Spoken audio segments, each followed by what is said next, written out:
everybody. Welcome to the Our Healing Voices podcast and YouTube channel. My name's Aaron Lehman, and I am wildly excited today. I don't think I've ever used the word wildly before at the beginning of an interview, but that's what I'm feeling today. I'm feeling really pumped to be interviewing my former coach, my high school basketball coach. And, I know he looks like he's younger than me, but you know what? This is how life goes sometimes. And we're going to just have this conversation. It's been 20 some years. I mean, I graduated in 2000. It's 2021. So 21 years ago, we were on the court working hard to win a state championship. It didn't quite happen. But we're just going to dive in today. And those of you who are brand new, I want to just share briefly what you're getting yourself into with Our Healing Voices. For me, this came out of a place of curiosity. I'm the kind of guy that rolls into a coffee shop or, rolls into an airport, and I'm like, what are people up to? How are they feeling? Like, what's going on in their world that's awesome? What's a struggle? I'm just like this curious being. And I know I'm not the only one around that has those sorts of, inclinations to like, what is going on in the people, what's going on in the lives of people around me. And so for me, I created this podcast with the hope to allow voices that are like life-changing, voices that I have found to be very captivating and very inspiring in my life. So I'm seeking to interview folks that have touched my life in some way, and I have this passion for love and passion for kindness being at the forefront of their existence. And so, I'm curious to know people's stories. I think our stories could tell a lot. I think if we heard the story of our neighbor 3 doors down, if we heard their story, we might love them a little bit more. I think if we slowed down and got to know that person who cut us off on the road today, we would find out, wow, this person is on a journey, and we would just want to show up in kindness to that person. So one is voices, bringing voices forward that I find inspiring in the body, mind, spirit, wellness world. And 2, healing. I dove kind of intentionally into healing in my 20s, about 15 years ago or so. Went to massage school, got into some, the healing arts world, studied in Jerusalem a little bit, and just the curiosity just grew, right? The curiosity for healing and for wellness and for why am I here? And what is this all about? And what are we doing here? And and so this body, mind, spirit, wellness world, sometimes I've felt super alone on this healing journey that I've been on. And what I continue to find out as I have these conversations with folks and do these interviews is, oh my gosh, I am so not the only one doing the practices, right? Reading the books, exploring these topics, and diving into hard conversations with ourselves, hard conversations with other people. And so healing and utilizing our voices, knowing that each of us has an important voice, is what this podcast is for me. My prayer is that it reminds us we're not alone, and it reminds us that we can make shifts in our world that will make our lives better and that will make the world a better place. So thanks for being here. If you've been around before, thanks for coming back. And without further ado, I'd love to introduce my former basketball coach, Mark Wood. Mark Wood and I go back to 1998 when I was trying out for the varsity team in Glendale, Arizona at Cactus High School. And coach, I mean, I'm going to kind of bounce between coach and Mark, but first, I mean, you started as a coach for me. And a dedicated one at that. You were young. You were probably 24 or 25, I would imagine at that point. And you had a fire for helping us become better players and better people. And, those are the two pieces that come back to me. We've been intentional over the last 20 years, catching a coffee on occasion, and just kind of catching up on life. And every time I've connected with you, some of the pieces that have jumped out at me has been your passion for growth, your passion for just growing, like learning. And you have this passion for helping people, helping your athletes, helping your team, your players, but also helping your students. We crossed paths in the education world. I was blessed to come to your classroom a few times and was just amazed at the classroom that you had created, when I would roll in there. And so I just really am thankful to have this next hour or so with you to learn more about you.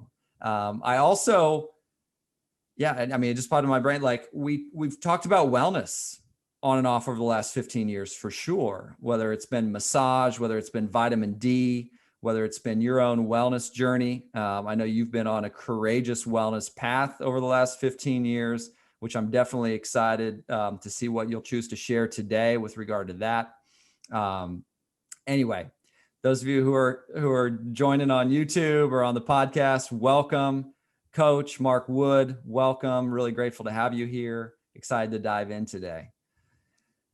I'm excited to be here, brother. Yes. I love you. You know that. And I'm just excited and grateful for the opportunity to be here with you. Awesome. Well, hey man, I typically start off with this question, and it really is about, as you think about your life journey up till now, lots shapes us, right? As we grow, as we become adults and become grown men. You're a father of two, have an amazing wife, and as you look back on your life up till now, have there been two or three, obviously you could, if we had 15 hours, you could drop us in on about 35 big moments in your life, right? Or 75 big moments in your life. Are there three moments that have really brought you to be who you are? Have there been some pivotal moments in your evolution here over the last many years of your life? Well, I think the question is, on this transformational journey that I've been on, have there been major moments that have transformed my being? And the answer is probably many. One was with my health, sitting in a doctor's office. It's going now on, I believe it's either 12 or 13 years, and being told that there's a strong possibility I'm terminally ill and only have 1 to 3 years left. That was a pivotal moment. But not all transformational moments are positive, right? There are things that have transformed you that maybe you go, I wish I would not have faced that kind of trauma, because with it, now I have some PTSD. With it, I have some panic stuff that happens. So there are moments in life that transform you to being. You said it in the intro, and it was really, really good, that if we just get to know someone, and in psychology, they call that the attribution theory. And the attribution theory essentially states that we attribute other people's actions, and we judge their motives as being some internal flaw with them. That person cut me off because he or she is selfish, and whatever sort of supports our implicit bias. However, when we make mistakes, it's external factors that factor into why we made a mistake. Well, I cut that person off because I just didn't see him. But we don't tend to give other people the benefit of the doubt, right? We tend, if we could just live our life giving people the benefit of the doubt, it would be a massive amount in liberating freedom and joy and love that we should have, but we don't. In this politically charged world where we've got media pundits on both sides fueling fires and making everything about one versus one, instead of collectively going, we don't need to pass judgment. We don't have to judge at all. So there's things that, I read the Bible. There's journey, the life is a journey where you got to take the good with the bad, and that you really are transforming on the way. I was reading a book not too long ago, really focusing on like the Buddhists and how they do business. And one of the things that is their mission is they believe life's mission is to transform from a selfish to a selfless human being. And in many ways, I feel that aligns to Christianity too, that really we all kind of go the same direction. And so I look at everything that happens. I'm gonna pivot for a second. Mm-hmm. So many things are about perspective. And I used to, when I went through hard things, say, why is this happening to me? But now I say, why is this happening for me? Major pivot, major perspective shift that makes you go from victim to victor. That now you are an active participant in your own rescue. You're no longer focused on that which you do not control. You are focused on that which you do. And if we go through life with a set of expectations that this is heaven, then we are going to, the line I always use is that expectations are the breeding ground for resentment. And so we become resentful if life and people don't meet our expectations. So that's a really long answer to the question of what's happened. Everything that happens on a daily basis has to be viewed as a transformation of being happening to make me a more selfless person. Mm-hmm. Mm-hmm. Yeah, man. Yes. Yeah. I mean, I would love, just to go back to that. I love what you're sharing, to go back to that pivotal moment, that transformative moment 12, 13 years ago. You talked about how it continues to impact you today. It's impacting your daily habits. I know we've talked about it, it's impacting, what you're beveraging on and what you're not. And it's impacting your everything. And I know a lot of folks who are on this body, mind, spirit wellness journey, whether consciously and really actively, or maybe not as intentionally, right? I know a lot of us are what are some shifts that we can make, like what have been some shifts that diagnosis, right? Or whatever that you were, it's like 1 to 3 years. Holy moly. Yeah. Right. What, yeah. What have been some of the shifts that have really been game changing for you just on your wellness journey that's allowed you that you're sitting here right now today? Yeah. So there are 4 dimensions to a human being. There's the physical, right? But there's the psychological, which I would say is your emotions, your thoughts, your behaviors. And then there's the spiritual side.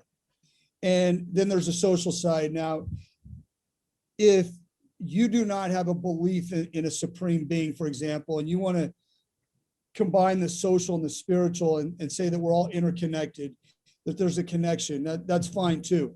But I think making sure that those are balanced, right? Because if my spiritual dimension is out of whack, everything's out of whack. If my physical dimension's out of whack, everything's out of whack.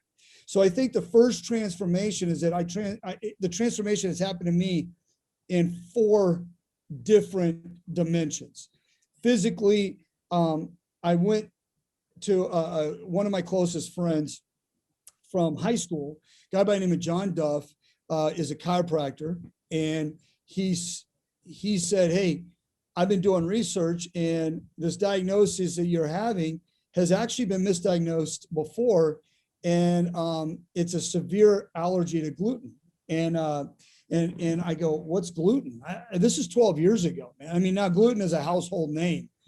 But I got deep in prayer, and I felt that this was the right path. I felt like I had to take care of my physical part. So we did a bunch of blood work, found out where I was deficient nutrient wise, and attacked it scientifically from there. Mhm. Then there's a psychological, I became a very avid reader as well. I wanted to sharpen my mind. That ironically happened when I was reading a basketball newsletter. And so I started to read, and that helped me in the psychological dimension. It helped me grow in an emotional quotient, right? And learn about others and myself. And then the spiritual side is that God had me. And it was the first time where I could lean on nothing other than him. Mm. And he gave me what I needed. He provided me with everything I needed. But it was, I felt close with God, the closest I'd ever been. Mm. And in the social dimension, the connection is that the first time a person, at least, let me rephrase that. When I realized that I'm mortal, and we all understand we're mortal. Intellectually, we understand that. But we don't really understand it until you almost have it stripped from you. And you realize how vulnerable you are. And you realize that if you were to leave today, like right now, would the people you love know? So that gets me into another topic, which is, I think sometimes I observe things and I go, that's backwards to me. And one of the things that's backwards to me is the funeral. Mm-hmm. Why do we give people the words of affirmation when they're gone? It doesn't make sense. Pick up the phone and show your gratitude, your love, your appreciation. Let those people hear those words now. Mm. Now, mm-hmm. Right? So that, like a book I read, Stephen Covey, The 7 Habits of Highly Successful People. Write your obituary now. Start with the end in mind. Mm-hmm. Write your obituary. What are your roles? Well, as a father, what do I want my daughters to say? This is, I do not mean to be disrespectful in what I'm about to say. Mm-hmm. My father passed away like 7 years ago. Mm-hmm. He had a great heart, a loving person who meant well. Our relationship was not very good. Mm-hmm. I had my own story that I had told myself relationally with him. He had his own story, I'm sure. But the problem with death is its finality. It's over. My story lives on. The only thing that can outlive you is your legacy. Nothing else on this earth can outlive you. Mm-hmm. It's just your legacy. And the legacy is the story people tell about you. And that story is filtered through their own experience and their own paradigm. Well, my dad never had a chance to sit down and say, son, oh man, no, that's not it. Really, I was proud of you. I was this, it's gone. Yeah. So my question on a daily basis is always, if this is my final day, knock on wood, right? Mm-hmm. But if this is my final day on earth, do the people I love, what are they going to say about me? And only then do I realize if I've lived a successful life. Now, when I get to heaven, this is my faith, mm-hmm. I want God to say, nice job, good and faithful servant, right? Mm-hmm.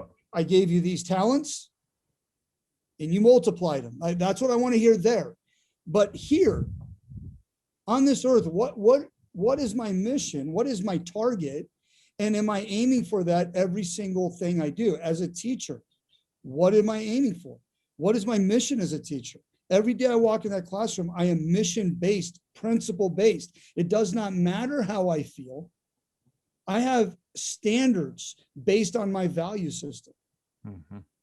So that's the transformation I had, where I had this sense of urgency that in many ways has been unhealthy, and in many ways it's been extremely healthy, right? Because I never feared this being my last day, but it drives me. Yeah. Like I realize how susceptible I am. Yeah. And God forbid my time is cut shorter than I want. What will those who I care about, what is going to be their story? Mm-hmm. And am I leaving it open to interpretation that I can never, if I'm gone, Mm-hmm. fix? Mm-hmm. Mm-hmm. Yeah, man. Wow. That's powerful stuff. Like, so to recap, mortality, wake up, the mortality just of like the fragility of just being alive was really brought way up on the, like, you talked about then the psychological, emotional, the reading that you did, the mental work, mindset work, and that, the emotional quotient, just all this new discovery of like what life was about. You also physically made some shifts, worked with your buddy, the chiropractor, and did some tests and like really made some shifts as far as physical habits go. And then spiritually just said, God, let's go here. guide me through this. Here we go. Like I'm gonna walk. Let me walk alongside you, or whatever. Like carry me. I don't know what was there like when you think of that. Yeah, what was that like? What was that? Again, obviously, like all of our, relationship with a higher being or God is unique and different, and but as you said that, it was like that was a huge aspect, your spiritual evolution, right, of the last 12, 13 years. So there's an interesting part two to what I just mentioned that you actually have guided Okay. into. Yeah. So I go to get the test done, and I have massive amounts of muscle atrophy. All the muscle in my feet are gone, my calves are gone. I've got massive amounts of atrophy in my hand. There's some, and there was clearly something neurologically going on. And I was 36 at the time, and what appeared to be in pretty good shape. But my diet wasn't very good. And I instinctively knew. So that's the first part I tell you. Get quiet with yourself. The second part is, as I'm sitting there getting tested, I'm getting these needles poked in me, like an extremely painful test. And I'm sitting there, and the doctor is saying, I'm going to send you to the #1 neurologist in the world to get an official diagnosis, but you have a motor neuron disease, which is code for ALS. Like that's really the direction he was leaning. And it's on my medical report as a motor neuron disease. At that moment, the power of the Holy Spirit speaks through me. And I literally, I say no, and no. I get up, I get dressed. I said, that ain't happening. Well, that night, there was one symptom I did not have. So this is going to lead into a little bit of the power of the placebo and belief. And that was like muscle twitching. I didn't have that. That night, every muscle was twitching on my body. And I didn't sleep. And the next day I went and I taught my last day of summer school, and I was a zombie. I mean, if you have ever had such terror and panic, that's all I felt. It was nonstop. And I was in my truck on the way home, and I'm just going to be straight up with you. I'm going to be vulnerable here. And I was crying out. I cried out to God all night, nothing. My daughters were, I think, 8 and 9, and nothing. I was like, God, really? I mean, if this is my fate and my girls are better off without a dad, just take me now. I mean, honestly, I know where I'm going. It's not that I fear my eternal life. It's just that I'm not done living here, you know, in my earthly wisdom, whatever that's worth. Nothing. And then on the way home, I just cried out passionately to God, like, where are you? Where are you right now? I mean, where's the peace that surpasses all understanding? Where is it? And the craziest thing happened. I cannot explain it. I've never heard God's audible voice to me. I literally got done praying, and this overwhelming feeling said, you're okay, dude. Now, I wasn't an alcoholic by any means, but I would occasionally drink. And I just was like, God, you know, and then I was like, I'm okay.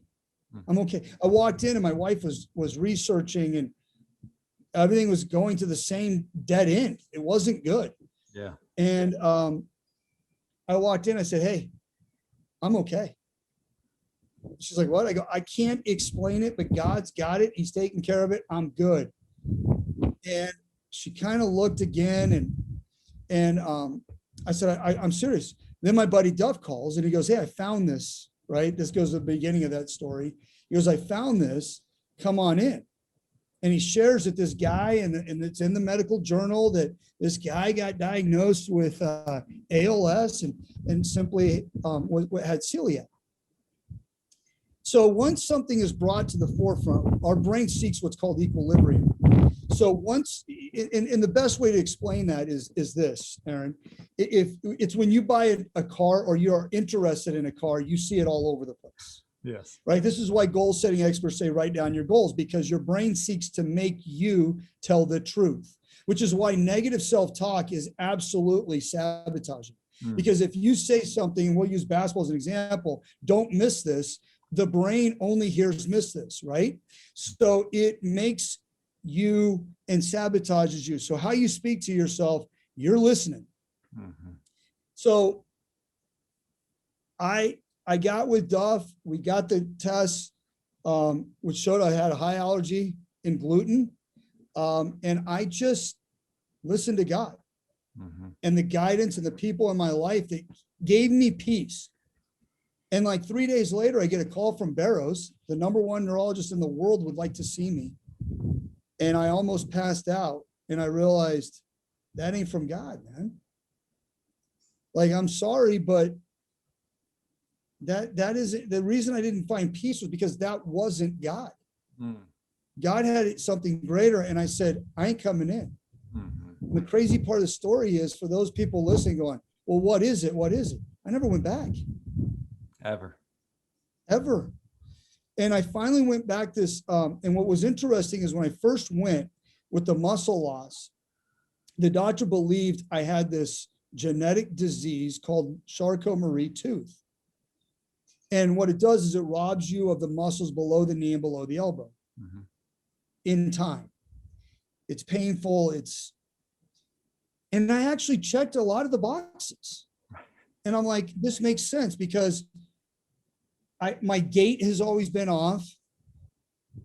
You know, it just makes sense. And he just said, no, I'm reading muscle and nerve damage in areas above the knee. Can't be that. Well, I go in for blood work for the first time. I've not been to a doctor in 11 years.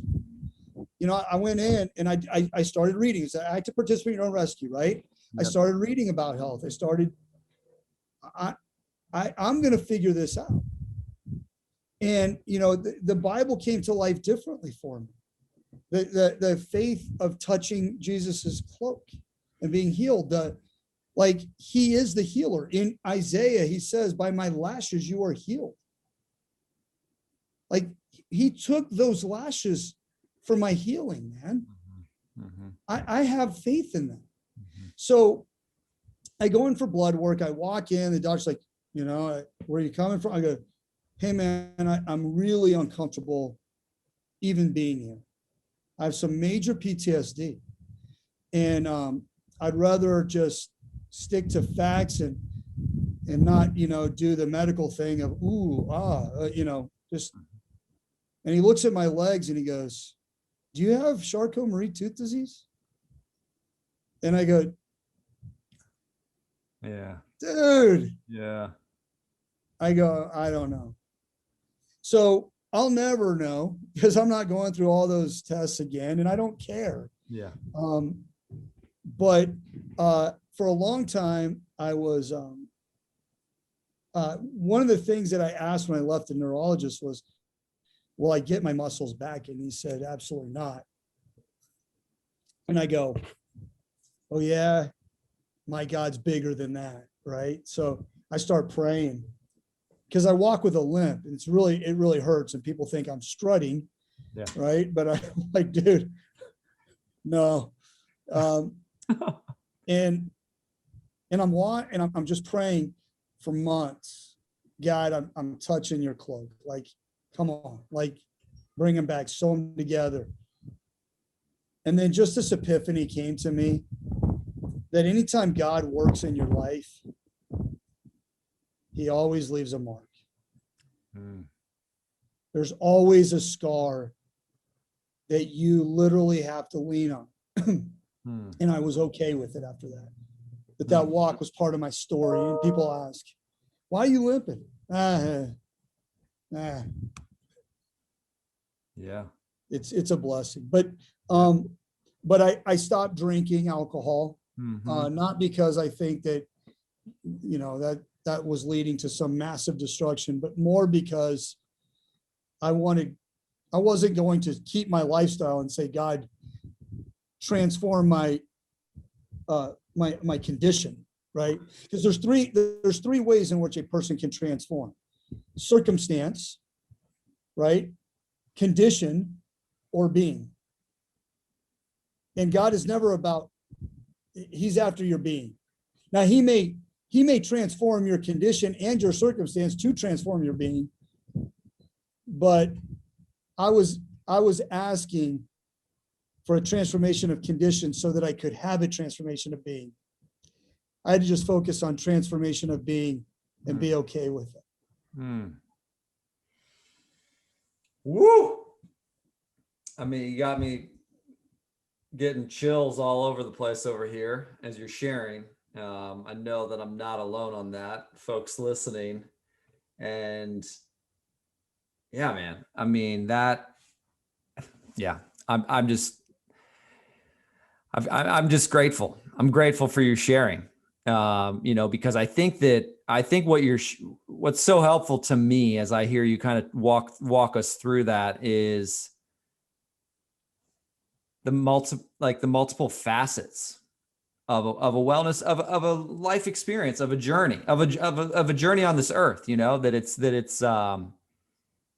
not just shift this, change this, boom, life you know, it's like, yes, it's that. And yeah, it's also that too. You also have to shift that too. You know, like, you know, if you want that, it may involve more than just saying that you want that, you know. And I think what really also jumps out at me is, as you're talking about this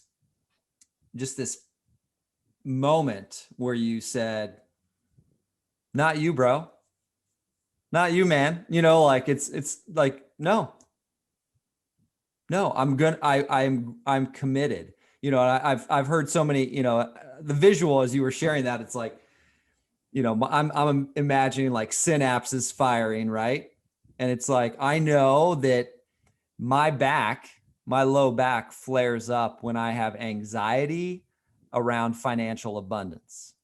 It's like, it's a snap of the finger. Like that synapse, the second that I'm in anxiety state with regard to finances, boop, my back is going crazy.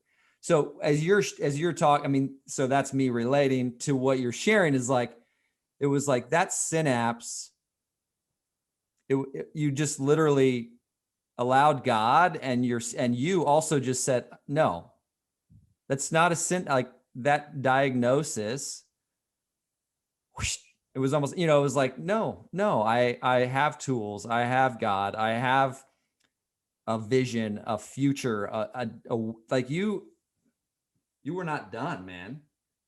You and God were not done. You are not done. I don't know. That's what jumps out at me as I'm hearing you. Yeah. And I think that every day then you realize that God has a bigger purpose for you. And there's a sense of urgency that you're not wasting it. Mm-hmm.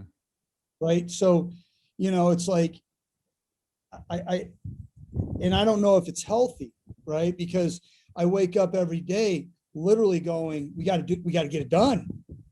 Right? We got to get it done because we don't know. We don't know.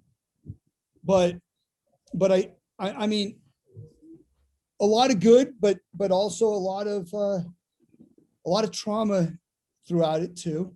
Yeah. That's part of it too. Yeah. Totally. Yeah, totally. I mean, yeah, I hear that. So as you're sharing there, speak to that mission, and how it relates to, you talked about it briefly, but the classroom, you show up into that classroom with, here it is. This is what I'm about. This is how I'm showing up, as a coach. You have been very diligent and focused on showing up for young people, and I'm grateful for that in my life, but in all the kids' lives that you've impacted since we met back at Cactus. What, would you tell us a little bit about that? Yeah. I mean, what, as you're showing up for your students daily, as you talk about that mission when you wake up in the morning. So I think living a life that's principle driven becomes your guide. And,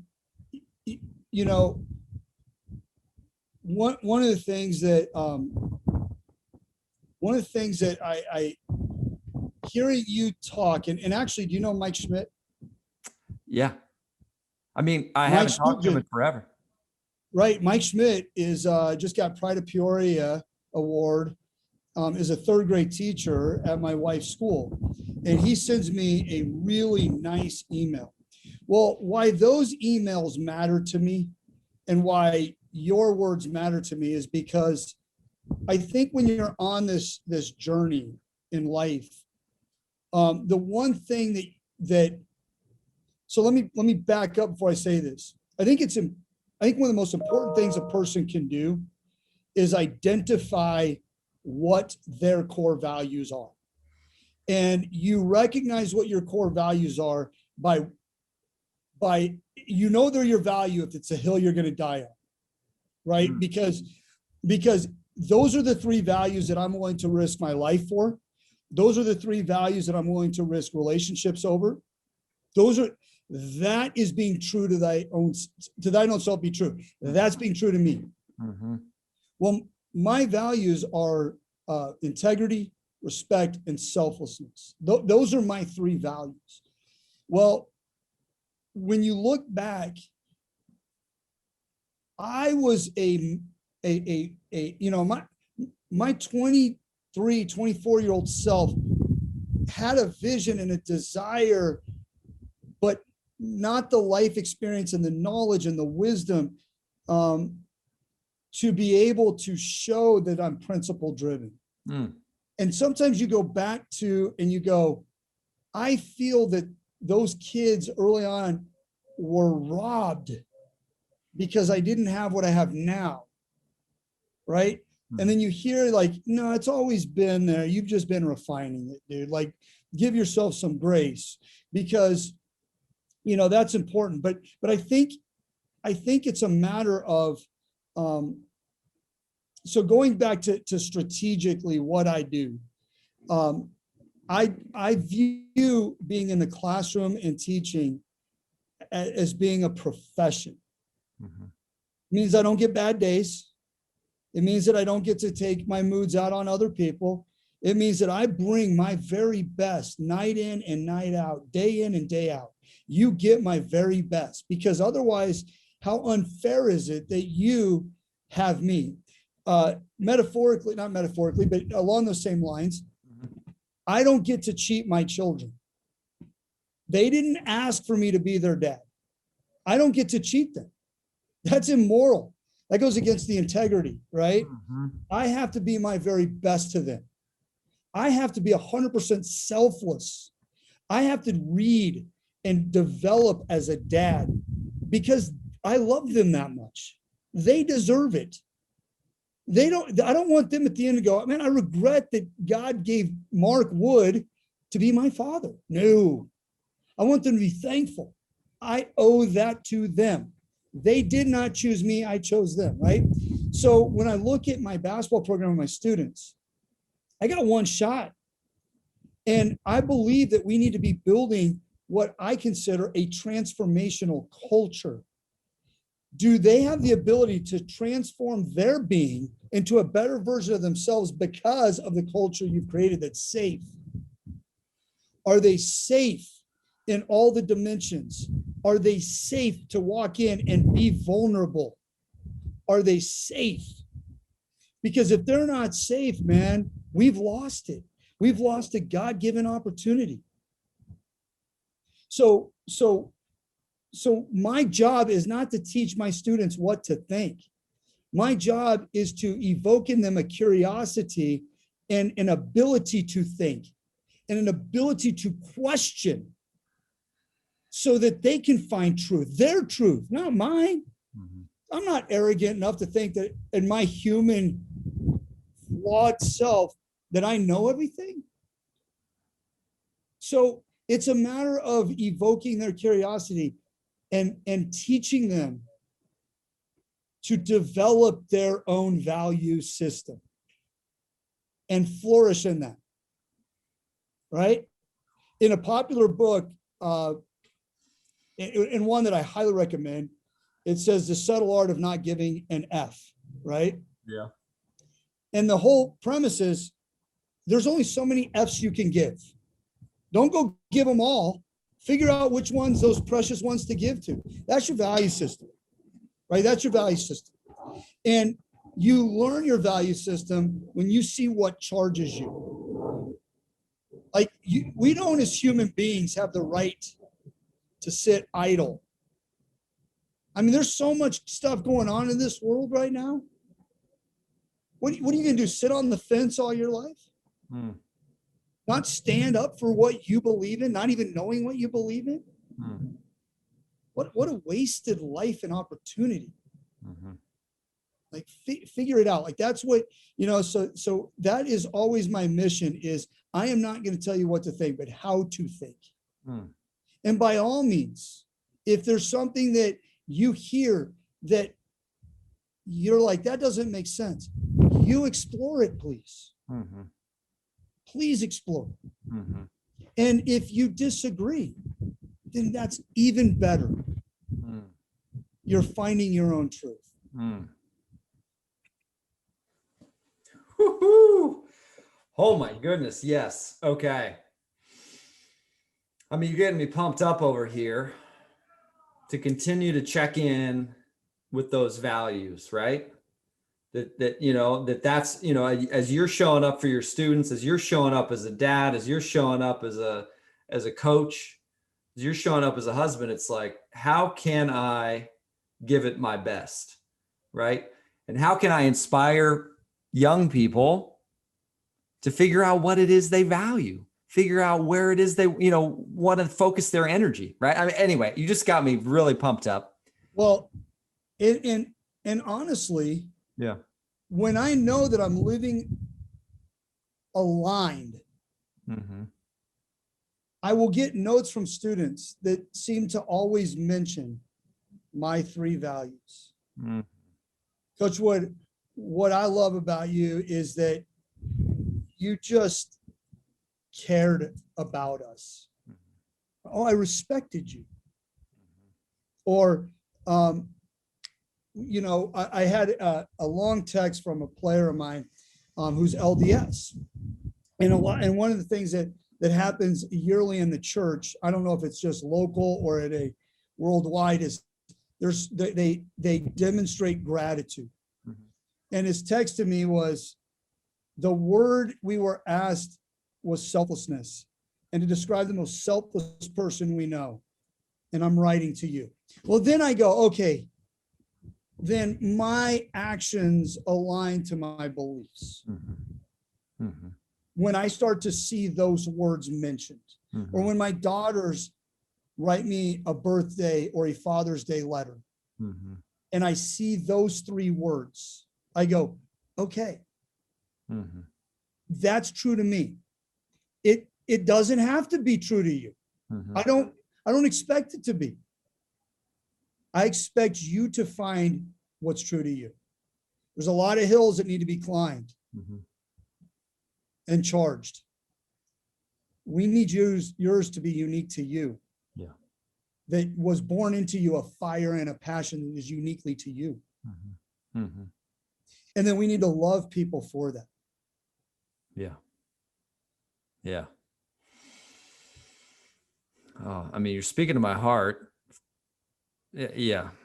Through and through, man. And I'm just really grateful as I'm listening to you. I'm trusting that, your wisdom in the, on the wellness front and that exploration, every time, you'll post, I don't know if it's multiple times a year or a couple times a year, or if it's just once a year, but you offer like specific books for those who care to read, and who are following you or connected with you through the internet. You're like, hey, here are some books that have been shifting my world, shifting my life. That's one thing that, like, when you do that, I'm like, okay. I just mentioned before we hopped on here, Power versus Force. You mentioned that one here in the last couple, 2 or 3 months. And that's a book that I struggled to digest a decade ago. And I'm like, was this the sign? Was this the sign? Yeah, man. So I'm, as I'm listening to you talk through all of this and the way in which you're showing up, it's like, it's mindful. The word that comes to mind is mindful. That's like waking up mindful of, like, I feel like you're inviting all of us to consider, like, all right, what do you want to be mindful about? What do you want to put your energy into, right? We have this life that is a blip, right? It's such a blip. And you're like, what do you want to be mindful? What do you want to center your energy on? What values are important to you? You don't have to be me. You don't have to do it like this guy or that girl, that person. What's your unique voice? What's your unique calling here? And I so appreciate that you've been offering that, not only to me, but to so many of us on the path. I think that that's such an important calling. Diving into a different topic about parenting, I having coached for so many years and taught, that is the disconnect that parents have with their children, is that those children are not always meeting our expectations. And then instead of loving them uniquely for who they are, whether that's an athletic sports family who's got a child who's in choir, right? Stop wanting your child to be something your child was never created to be. And I think that that's where it comes in. It goes right back to, the breeding ground for resentment or expectations are the breeding ground for resentment. And it's like, I have all these expectations about being a parent and what my child's going to achieve. And I'm going to name my kid this because that's a great baseball name. And what if the kid doesn't like baseball?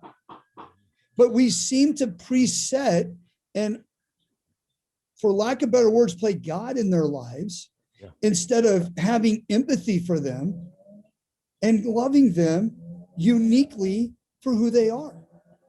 I mean, look, the world that we live in has false femininity and false masculinity messages.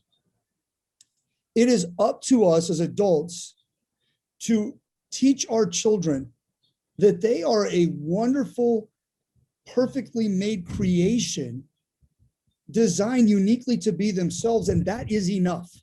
And then helping and guide them to becoming the best version of that. That's what we should be doing.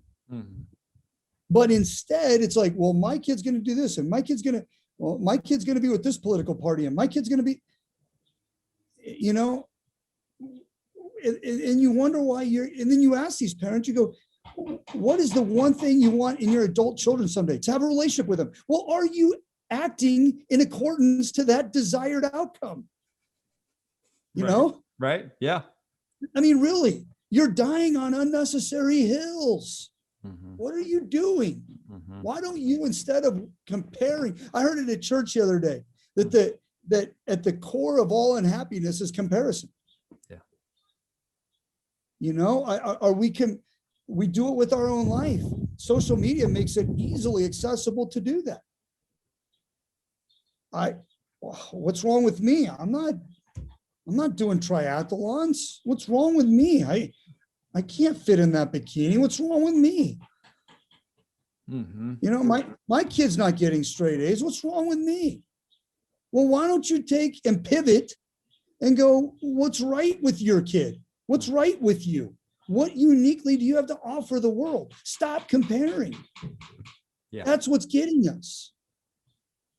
Yeah. It is up to us as adults to take the next generation and guide them and let them know that masculinity, true masculinity, has nothing to do with your sexual conquest or if you can beat people up or if you are the number one alpha male on a playing surface. True masculinity is, are people safe with you in all four dimensions? Are they safe? Can they be vulnerable and safe with you? Like, that's who the leader is. The one who keeps us safe. That's what we're supposed to be doing, man. Yeah. Yeah. I'm so proud of you. This is, I hear you talk, I'm like, just your commitment to how you're showing up and your intentionality and your mindfulness. I'm so thankful. I'm so thankful. I know that I'm walking away energized and pumped, and I know that there's listeners that are gonna pop on YouTube or pop on the podcast and be like, yeah. All right. Okay. Who am I? It's really this, as I'm hearing you talk, it's like, look ourselves in the mirror.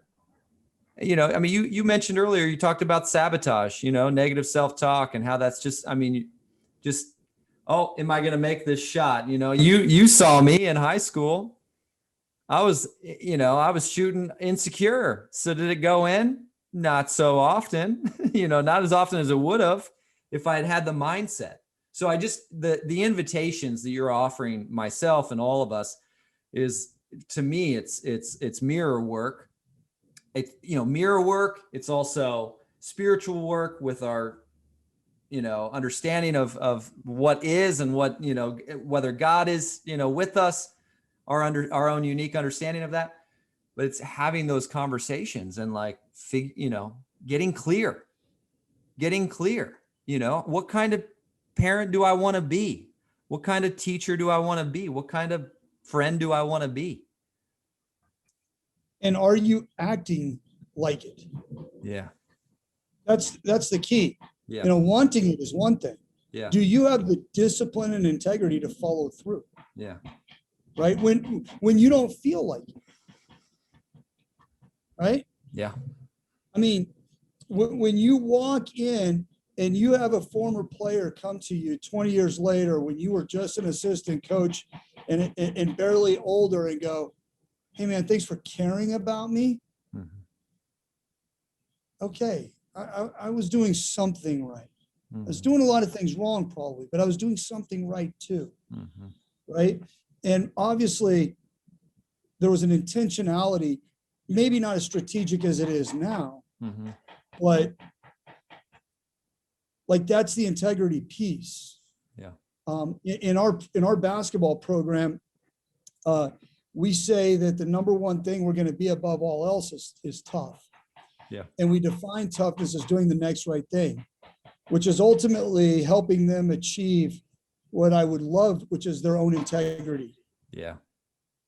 And if we simply just did the next right thing and did everything intentionally with what we thought was right, we would be pretty healthy. We could sleep at night. I can't tell you how many times I've gotten into it with someone on a discussion, whether it's political or whatever.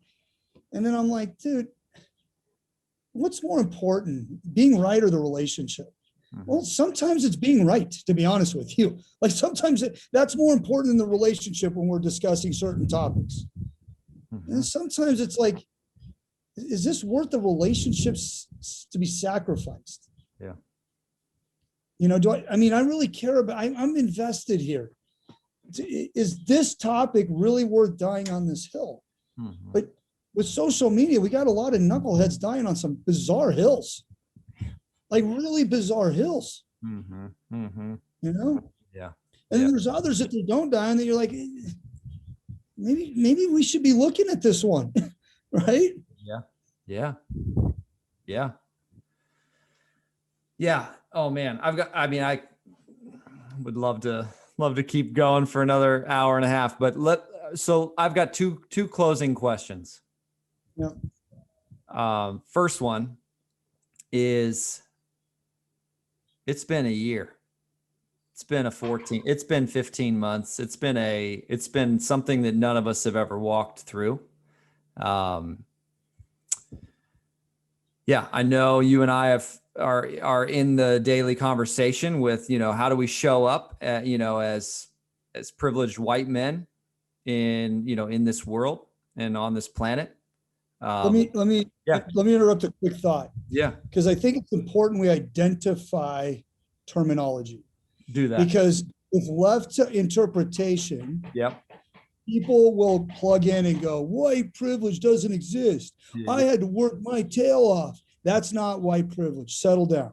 Okay. Yeah. Yeah. I Yeah. want to clearly tell you what white privilege is. Okay. It's being given, and forget white privilege, just say privilege. Yep. It's being given the benefit of the doubt. Period. The end. If I go into a store as in his 40s white male, I am not getting followed. The implicit bias, the stereotypes throughout the media historically have not painted me to be a violent, bad, immoral guy. Mm-hmm. That's privilege. Mm-hmm. Forget, I've had to work my tail off too. It's that one of the factors I didn't have to overcome was my skin color and the stereotype associated with it. There's a big disconnect with people who hear white privilege and go, ah! Yeah. No. Yeah. Just do some homework. Yeah. Just do some homework. If you don't think that there's privilege and that there's a caste system that has been, hundreds of years old, set up, and you don't think the media has played a role, there are all sorts of things out there that you can research to see, whether it's how Black females are portrayed in cinema compared to white females. How many times Black actors are arrested in cinema compared to white. Like this is the definition of privilege. Yeah. I'm given the benefit of the doubt. So I just want to make sure that as we go on to that part is clear, because I do think there's a disconnect there. I appreciate that.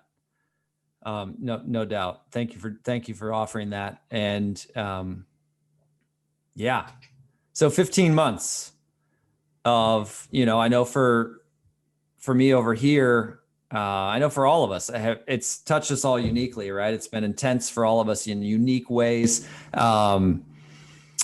Yeah, as you're going forward, how are you managing to stay rooted, stay grounded, stay focused? Because and obviously grow and learn and improve yourself, right?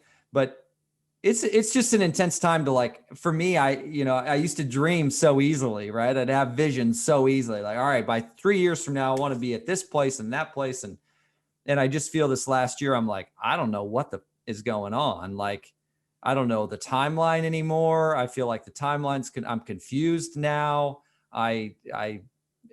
These people say I should do this. These people say I should do that. Those people say I should do that.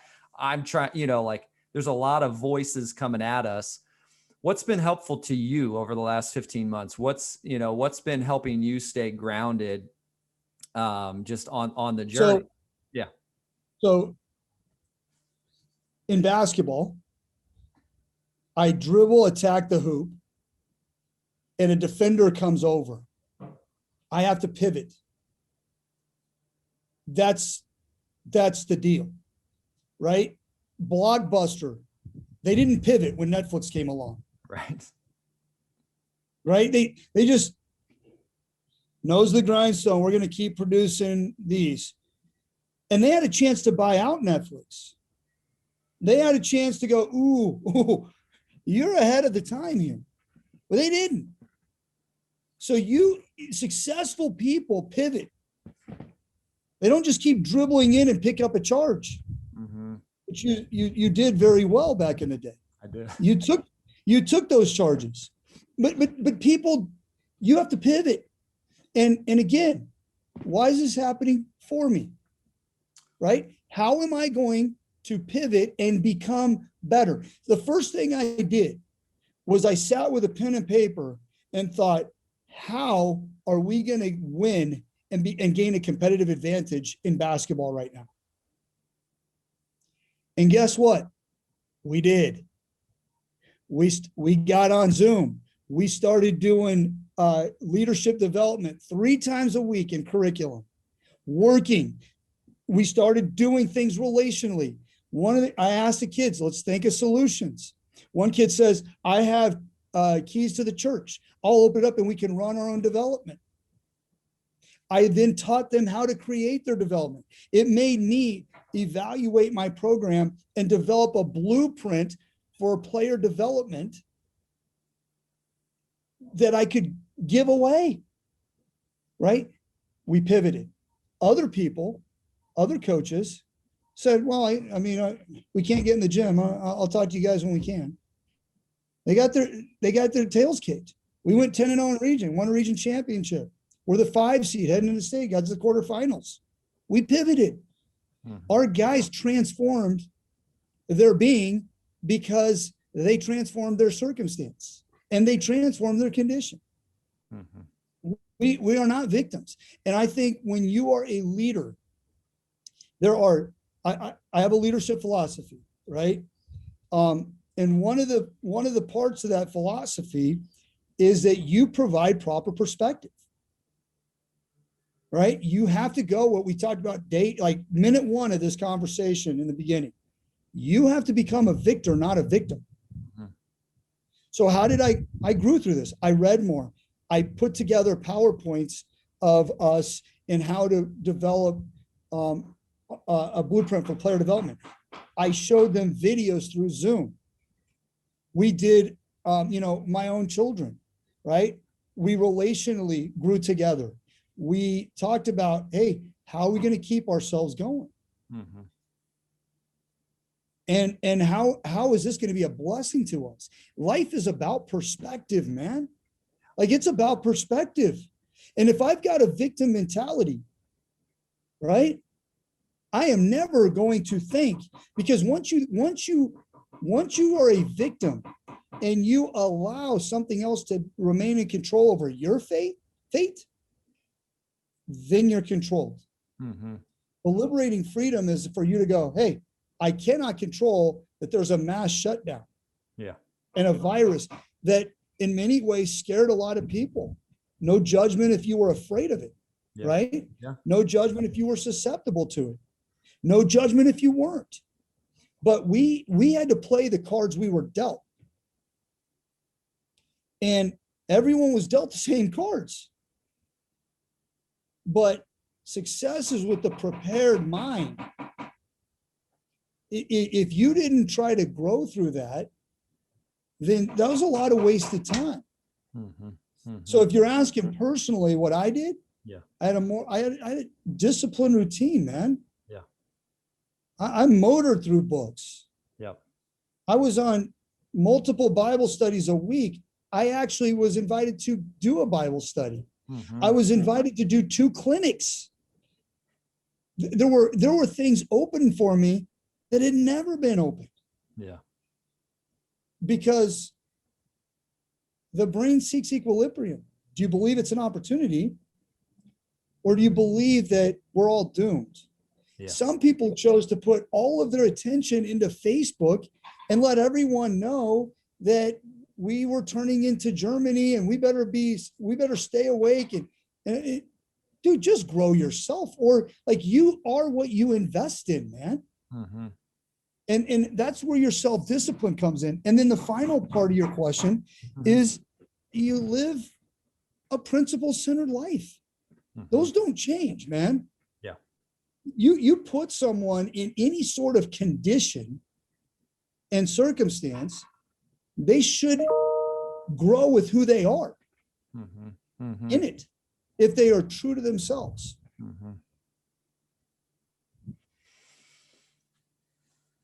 Awesome, man. Awesome. Huge reminders, huge invitations, and just a calling to pivoting, a calling to our strength, to that courage, that courageous self, right? I mean, I got a donut desire and I got a salad desire. You know, I've got a move my body desire and I've got to relax and do nothing. Like these. And so it's you talked about principles, you talk about pivoting, you talk about seeing it as an opportunity to grow, to go to that next level. Right. And I think that is definitely huge for me as I've had definitely, I would imagine I'm not the only one, people who are listening, like I've had moments of like victim, right? Where it's like, oh, Facebook algorithms, they're messing up my business, or like I post about a podcast episode and like, I see it. I'm the only one that sees it, I'm like, oh, I have some victim moments, and it's like how to shift out of that quicker. Right. And the strategy is this happening to me instead of for me? That is your strategy. Yeah. If you just remember that simple thing, you go to victor mentality. Yeah. And all of a sudden you are an active participant in your own rescue. Yeah. Right. And that's it, And one thing we struggle with, Aaron, as human beings, is there's a difference between understanding and condoning, right? I understand how you could wake up in the middle of the night and shake a baby. Can't do it. There's no excuse for it, but I understand it. Right. I understand how you can be tipsy and go, I only live a mile from home, but you can't excuse the behavior. Yeah. There's consequences. Yeah. So we, a lot of times, have to be understanding that as human beings, I understand why we become victims. Yeah. I understand it. Yeah. We can't do it. Right. We have to have a no victims in this house mentality all the time. You're not a victim. And until you feel that way, then, as you said earlier in your question, you get pulled with, I'm supposed to say this, or I'm supposed to do this.